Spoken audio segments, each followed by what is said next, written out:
Ở đây là mấy anh em đi là ở dưới địa Biển Đông nhá.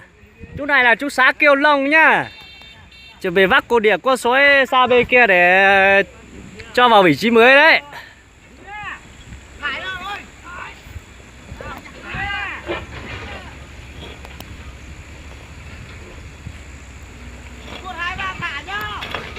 Mày thả vừa thôi. Ô. Từ từ thôi.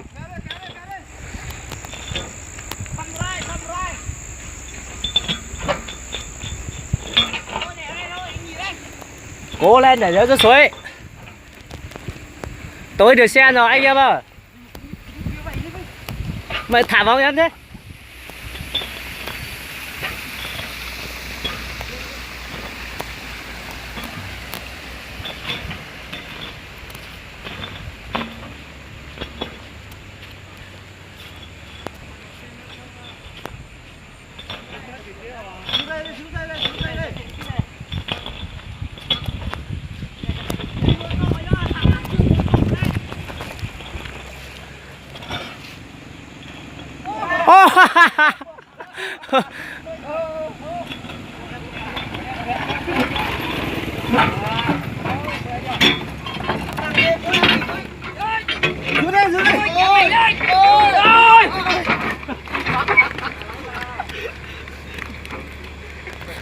Mẹ kéo không kéo mà cứ quay lên trên này nhỉ.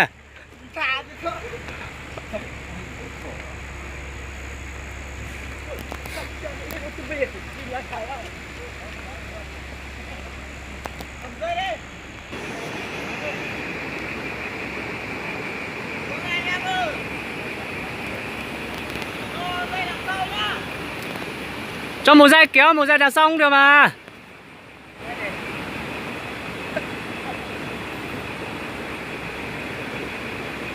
Ôi, hai anh chưa không làm thì về đi. Làm đây làm gì? Không có đây mà. Bình tĩnh, từ từ thôi nhá.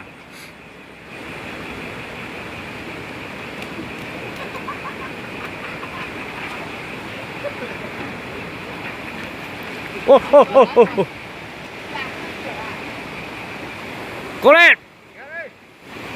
Lăn bánh. Kéo mạnh vào, kéo thả. Kéo thẳng đây. Kéo báo đi.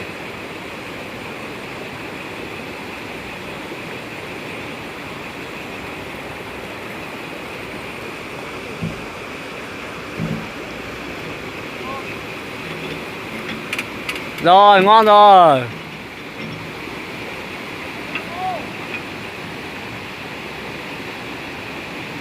Lên đi.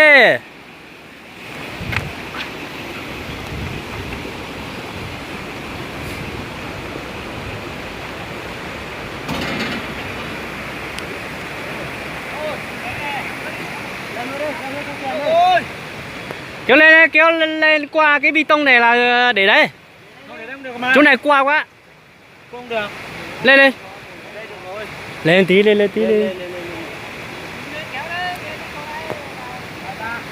Lên đây đằng nào xe sẽ để trên. Ừ. Kéo vào. À nó vững à? Kéo thẳng nó đi.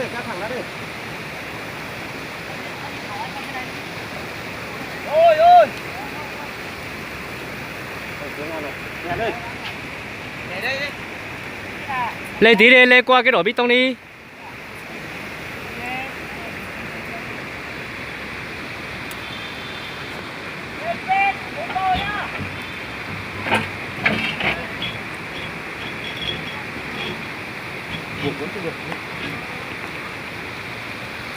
Vẫn chưa chắc hay sao may mình phải lấy cái lốp xe máy. Mai phải dùng hai cái buộc cần tiền phải.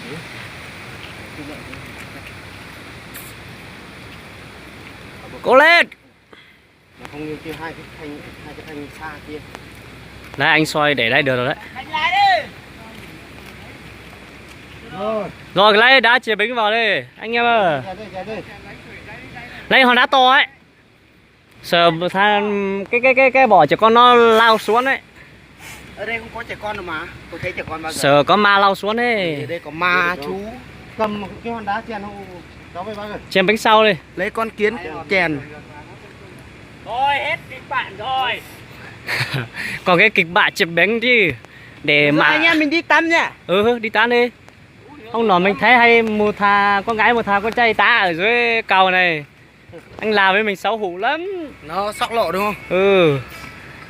Nó đã đóng cày. Nó là đóng cày mình lại chạy xuống dưới. Dây chắc phải mang về chứ dây.